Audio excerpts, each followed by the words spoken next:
32%. That's how many Aussie women have zero super. 40% of single retired women live in poverty. 47%. That's how much less women have when they retire compared to men. This is wrong, it's unfair, and it has to be fixed. And behind the horror stats are horror stories. Meet the ghost of super past. Faye retired in 2016 at age 65 with the average retirement balance for women $157 grand. If she lives modestly, she can make that stretch just 6 years. It's an all too familiar story for Beverly. I turned 70 in 3 months. Currently my super balance is sitting at $15,000. When I entered the workforce, superannuation wasn't mentioned. It wasn't on the agenda, it wasn't on anyone's agenda.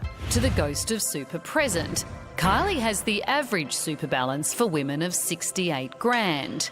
Already she's 40k worse off than her hubby because of time spent out of the workforce having kids. Sound familiar, Bianca? I stepped away from the full-time workforce the moment I had my first child, which was over 7 years ago now. So I've had broken work patterns ever since then. Without that full-time work from an employer, my superannuation savings have suffered by at least $100,000.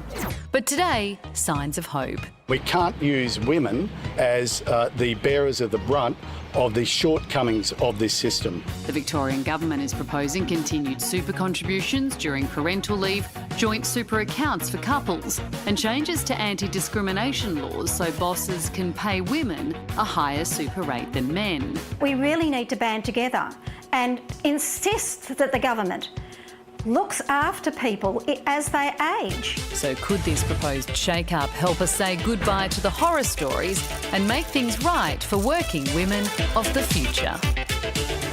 Deloitte economist Nikki Hutley joins us. Nikki, if women are going to get higher super rates than men, though, won't that just mean less take-home pay?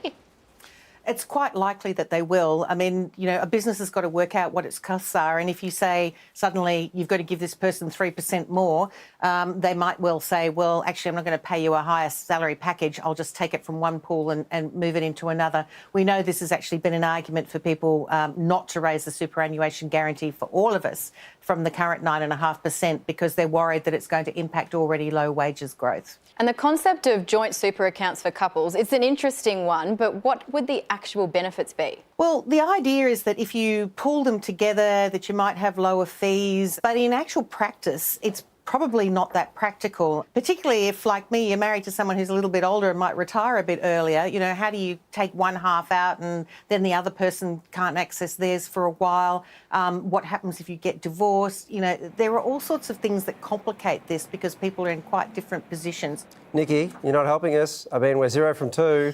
There's only one more proposal I've got to throw at you, so I need you to help me out with this one. You're going to tell me that this one's going to work. This is the idea of paying super contributions during parental leave. That sounds surely like there must be some benefit to that. Oh, absolutely. Right on board with this one. And in fact, Deloitte does this. There are quite a number of firms that are already doing this. It's a great way to help level the playing field. But I'd argue that it's not enough on its own.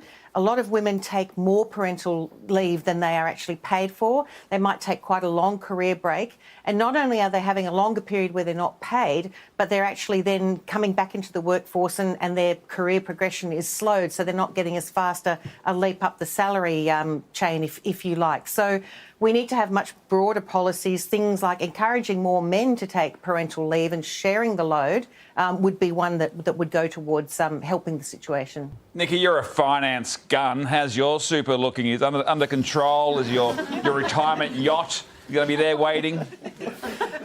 Sadly not, but lucky for me, I've managed to stay married for 33 years to a very patient man, and he's done a lot better than I have. But, you know, I took time out, not a lot of time, but I took time out when my kids were born, and I then pulled back on my career for a little while, so I didn't go full bore for a while. So it's taken me a lot longer, and I'm nowhere near where my partner's super is. But luckily for us, he's been fairly diligent, so I think we'll be all right. Maybe not a yacht, but I think we might be able to have the odd bottle of sparkling. Still feels like we've got a long way to go, though, Nikki. Thank you so much for chatting with us tonight. Thanks.